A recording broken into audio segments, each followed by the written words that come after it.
माननीय सदस्य श्री अनुराग ठाकुर जी।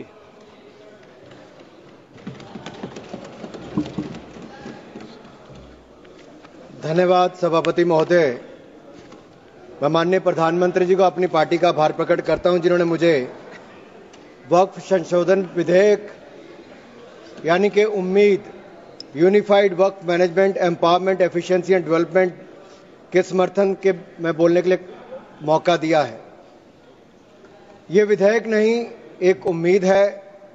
इस उम्मीद में एम्पावरमेंट है, एफिशिएंसी है, डेवलपमेंट है।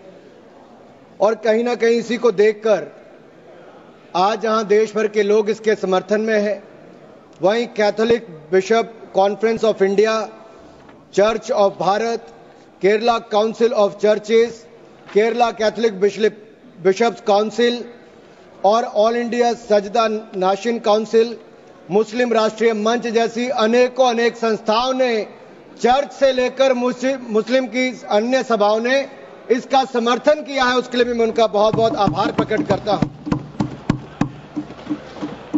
माननीय सभापति जी,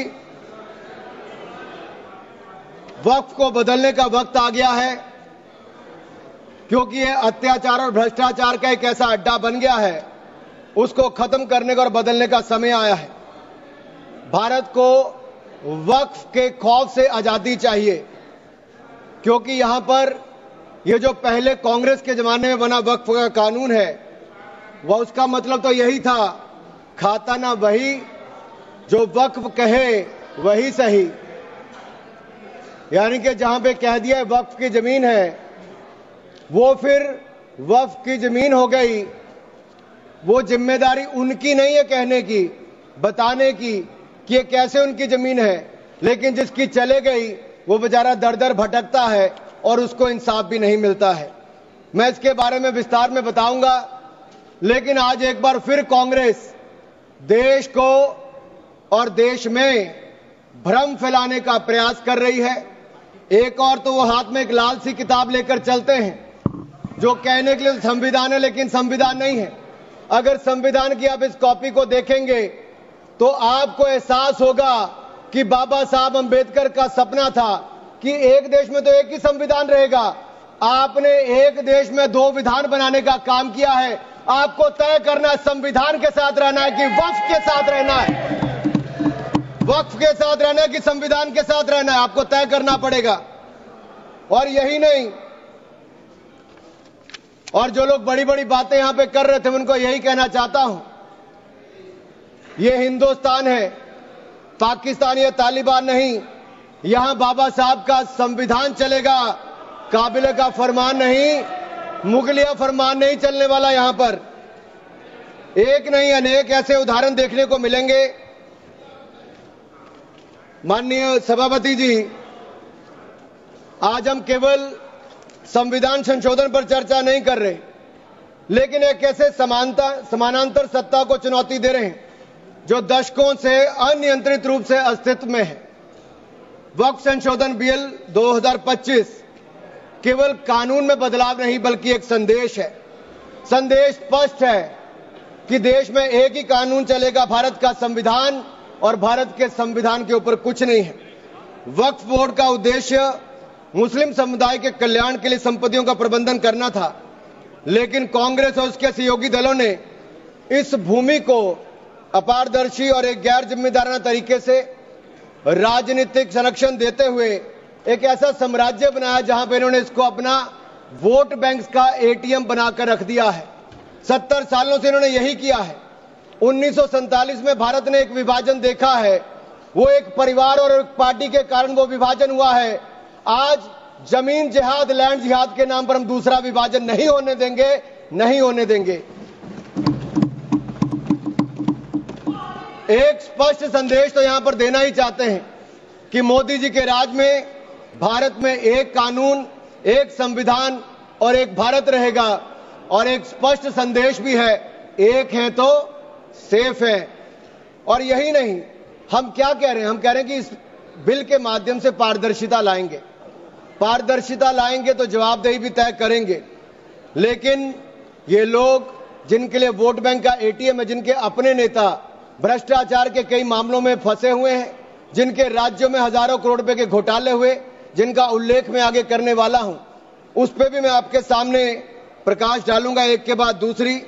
लेकिन सवाल यह खड़ा होता है कि 70 साल से यह प्रक्रिया जो चल रही है, चाहे 1964 की बात हो, 69 की बात हो, उसके बाद एक के बाद दूसरे संशोधन आए, 95 से लेकर 2013 तक इन्होंने इस कानून को इतना ऐसा बना दिया कि इसको चुनौती देने तक का भी हक कहीं नजर नहीं आता था। ना कोई ऑडिट, ना कोई निरीक्षण, बस भूमि अधिग्रहण की बात, शहर दर शहर, गली दर गली, इस पर एक तरह से कब्जे के बाद दूसरा कब्जा करने का काम किया गया। यह धर्मनिरपेक्षता नहीं थी, ये एक नरम विभाजन की ओर ले जाने का काम था, एक नरम विभाजन की ओर ले जाने का काम था। लेकिन हमने अब इस कानून में बदलाव किया है ताकि मुस्लिम समुदाय के सभी गरीब से गरीब व्यक्ति का भी इसमें भला हो सके। मुझसे पहले एक मुस्लिम समुदाय के एक सदस्य जो कांग्रेस पार्टी से आते हैं, वो अपना भाषण कर रहे थे। मैं उनको ही कहना चाहता हूं, अशरफ, अजलफ और अर्जल, क्या इनमें भी कोई अंतर है? और राहुल गांधी जी से पूछना चाहता हूं, और अखिलेश जी यहां पर पहले ज्ञान बांट रहे थे थोड़ा सा, क्या मुस्लिम समुदाय में भी जातियां हैं? क्या भेदभाव है? क्या छुआछूत है? लाल टोपी वालों का मैं बताऊंगा भी 2017 में जब आपकी सरकार आने से पहले घोटाले कितने थे? एक नहीं अनेक। लेकिन इनके काले कारनामे आज खत्म हो जाएंगे सर। ये विधायक कांग्रेस की तुष्टिकरण की राजनीति का अंतिम संस्कार करने वाला है, मैं विश्वास दिलाना चाहता हूं। This will be the last nail in the coffin of Congress politics of appeasement. अगर आप देखिए, इन्होंने इससे पहले भी पंडित जवाहरलाल नेहरू जी ने पहले तो देश के विभाजन करने में अपना काम किया, उसके बाद धारा 370-35 से देकर ऐसे जख्म दिए कि हजारों लोगों की मृत्यु हो गई। लेकिन ये नरेंद्र मोदी जी की सरकार थी जिसने धारा 370-35 को सदा के लिए खत्म करने का काम किया है। यह हमारी प्रतिबद्धता थी मुस्लिम समुदाय की बहनों की ओर। जो ट्रिपल तलाक से निजात दिलाने का किसी ने काम किया तो नरेंद्र मोदी की सरकार ने किया है। आपने तो वायदा किया था कि जो पाकिस्तान, बांग्लादेश और अफगानिस्तान में रह गए हैं उनको वहीं पर पूरा न्याय मिलेगा, लेकिन नहीं मिला। लेकिन उनको भारत में भी आकर अगर उनको नागरिकता देने की बात थी तो आपकी सरकार में 60 सालों में नहीं हुआ। सीएए कानून किसने बनाया? तो वो भी नरेंद्र मोदी की सरकार ने बनाकर वो काम किया है। मैं एक बात और इसमें कहना चाहता हूं, अगर इसमें एक के बाद दूसरा देखा जाए,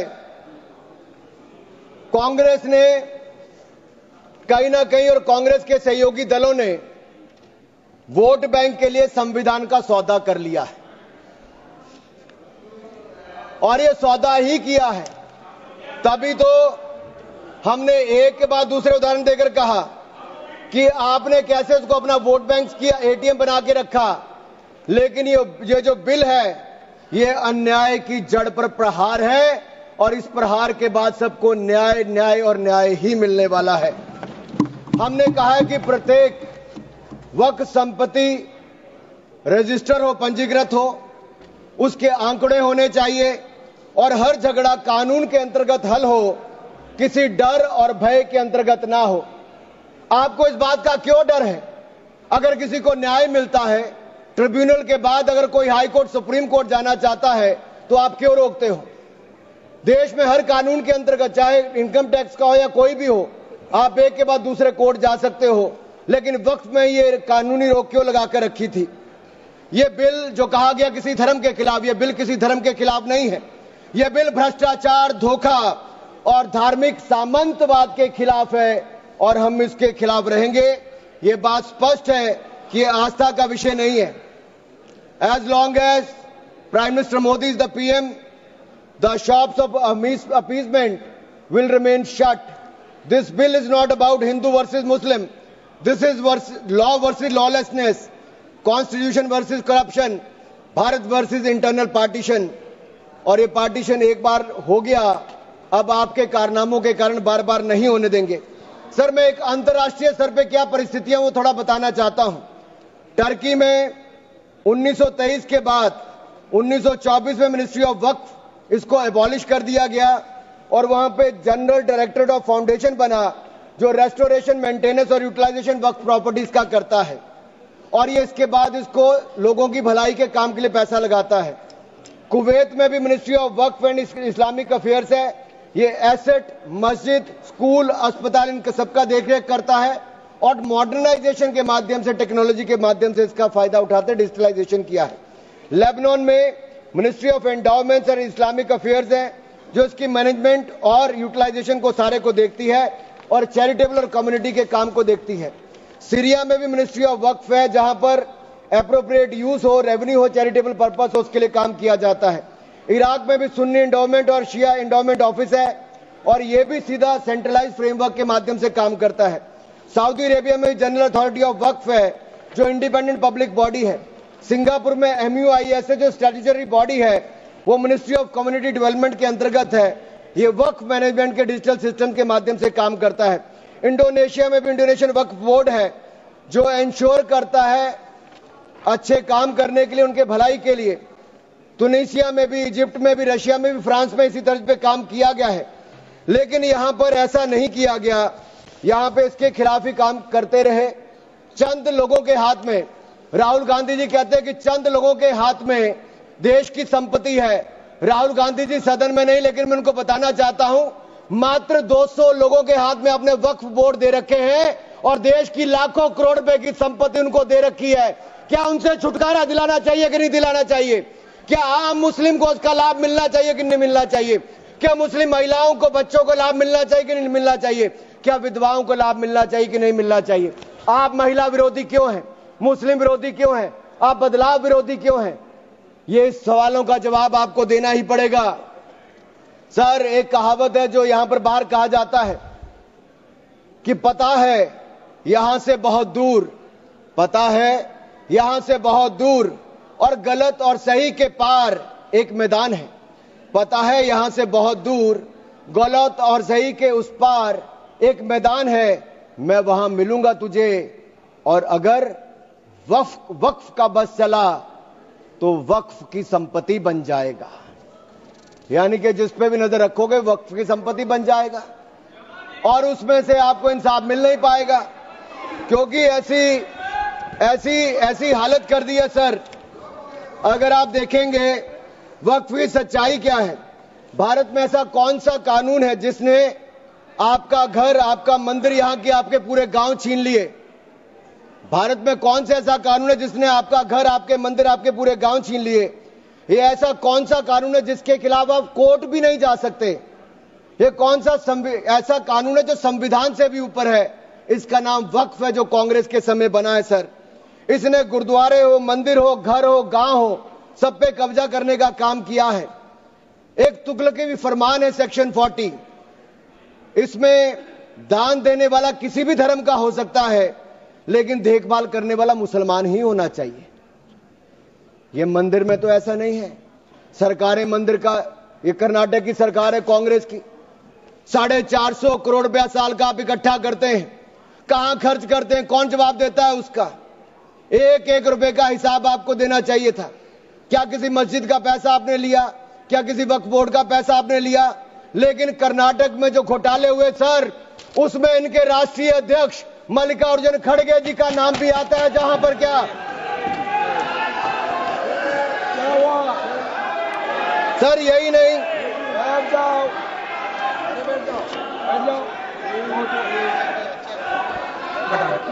सर, मैं इसको माननीय नहीं सर, मैं सबूत के रूप में सर मैं लाया हूं सब कुछ। मैं बोल दिया सर, ऐसा गिवन द डिसीजन, निर्णय दे दिया बस। प्लीज सर, नाम नहीं लेता सर, मैं नाम वापस ले लेता हूं सर। बड़ी मुश्किल से परिवार के बाहर सर, इसमें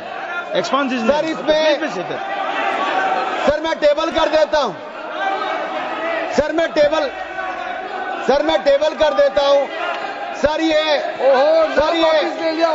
मैं टेबल कर देता हूं sir.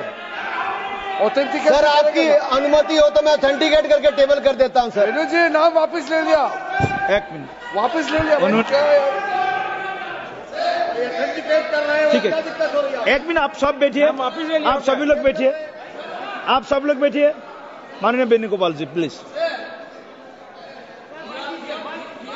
Please please sir we are कौन सा रूल में बोल रहा है to sir 352. while a member is speaking to the name of the नाम डिलीट कर दिया, बताइए। सर सर हमने कैसे नहीं नो नो नो एक मिनट आप लोग मत बोलिए माननीय वेणुगोपाल जी, हमने नाम एक्सपांस भी डिलीट भी कर दिया और उन्होंने भी वापस ले लिया। उसके बाद और क्या है? उसके बाद क्या है?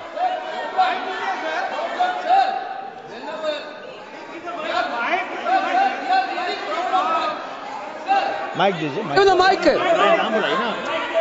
एक मिनट वेणुगोपाल जी बोलिए, आप वेणुगोपाल जी बोलिए, please be sit, all members please seat.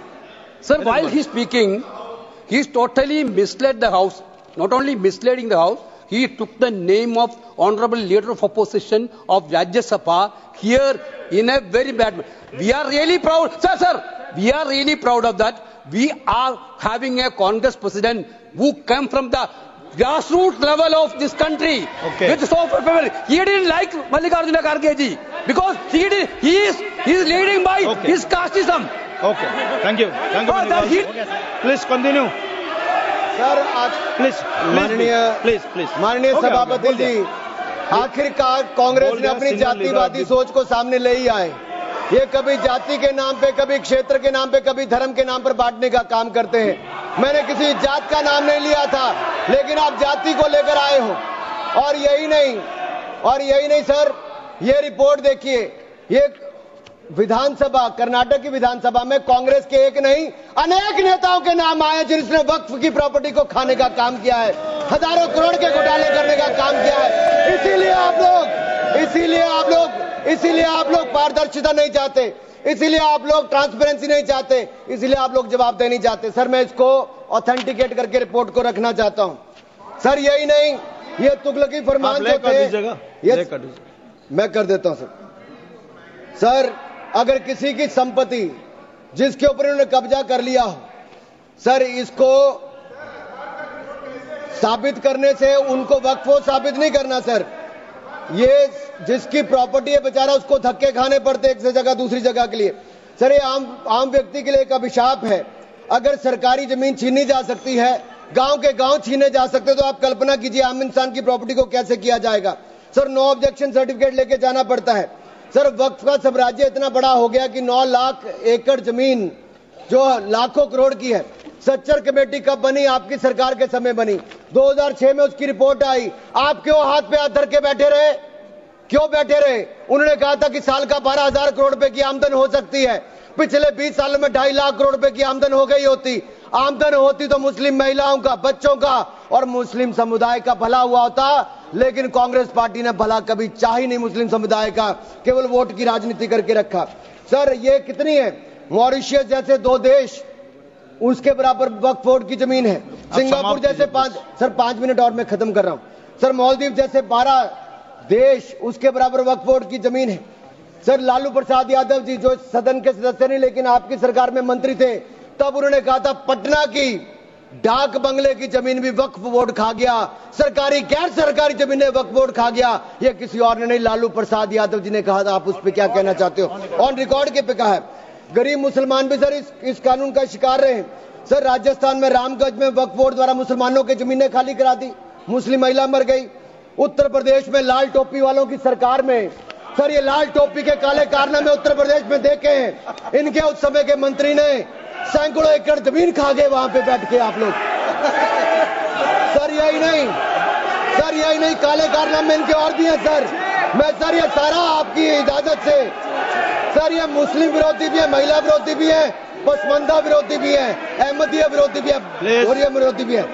Sir यही नहीं, प्लीज बैठिए सर यही नहीं, आपका बारी आएगा, आप ये गरीबों के उत्थान के लिए तब भी कुछ नहीं कर पाए सर। आप बैठिए सर, ठीक रिकॉर्ड रखने का इन्होंने कुछ नहीं किया सर। हम क्या कहते हैं, शिया हो, अहमदिया हो, महिला हो, पिछड़े वर्ग के मुस्लिम समुदाय के लोग हो, उनको इसका सदस्य बनाइए। आप क्यों उसको इसका सदस्य नहीं बनाना चाहते? आप मुस्लिम समुदाय में भी जातिवाद करते हो, उनके भी पिछड़े मुसलमानों को नहीं रखना चाहते। सर यही नहीं, sir Waqf is a state with in state. ये मुसलमानों का हक मारने का काम किया गया सर। यही नहीं सर, मैं आपको बताना चाहता हूं, जीरो अकाउंटेबिलिटी है वक्फ बोर्ड की, जीरो अकाउंटेबिलिटी। कैसा क्यों है सर? सर मनमोहन सिंह जी ने कहा था, कह सकता हूं, वेणु जी के नहीं कह सकता, कह देता हूं, पूर्व प्रधानमंत्री ने कहा था, आप सोच लेना किसने कहा था। पूर्व प्रधानमंत्री ने कहा था, Muslim must have first claim on our resources. एक सदा हिंदू विरोधी रहे हैं, ये केवल मुसलमानों के पक्ष में किया, लेकिन आपने मुसलमानों के लिए कुछ नहीं किया। अगर मुसलमानों को पक्के मकान, पीने का पानी, अच्छी शिक्षा, भोजन, ये सब किसी ने दिया है तो नरेंद्र मोदी जी की सरकार ने दिया है। धन्यवाद। यही नहीं सर, सर 3 मिनट में और सर खत्म कर रहा हूं। 1 मिनट में खत्म कीजिए। सर 1 मिनट में हो नहीं पाएगा सर। सर ये देखिए, सर ये देखिए सर, मैं रिपोर्ट लाया हूं सर, कहां से कहां तक इन्होंने, सर कहां से कहां तक इन्होंने राज्य दर राज्य कैसे हिंदुस्तान की जमीनों पे कब्जा किया है। सर ये देखिए सर, आंकड़े आपको दिखाते हैं, एक राज्य नहीं सर, केरल में, सर केरल में ये कहते तो हैं कि ये वायनाड के बेटे हैं, बेटी हैं, लेकिन वहां पे भी वक्फ का कहर जारी है सर। पापी वोट बैंक का सवाल है, आप वायनाड में भी चुप रहते हो, कुछ करते नहीं हो, और वायनाड का रहनुमा कहने वाली आज गायब है, और गायब है, और वहां पर भी उनकी संपत्तियों पर हो रहा है सर। इसलिए चर्च ने भी कहा सर, केरल में तो रोज ऐसे हो रहा है सर, बेलगाम हो चुका वक्फ बोर्ड, किसानों, मजदूरों, हिंदुओं की जमीनों को इविक्शन नोटिस दे रहा है सर। एर्नाकुलम में सर 404 एकड़ जमीन पर दावा ठोक दिया है, 604 पिछड़े ईसाई और हिंदू परिवारों के घर छीन लिए। त्रावणकोर में सर राज परिवार की जमीन खा गए। केरल में कांग्रेस और वामदल ने मिलकर बिल पास कर दिया। कर्नाटक में 15,000 एकड़ की कहानी मैं आपको बता चुका हूं। तिरुचिरापल्ली में सर इन्होंने एक गांव में 1500 साल पुराने प्राचीन मंदिर के साथ लगती जमीन सर, इस पे कब्जा करने की बात कही सर। सूरत के नगर निगम में सर मुगलों की संपत्ति बताने का काम किया सर। नगर निगम को भी सर बेट द्वारका के 2 द्वीपों पर दावा ठोक दिया है।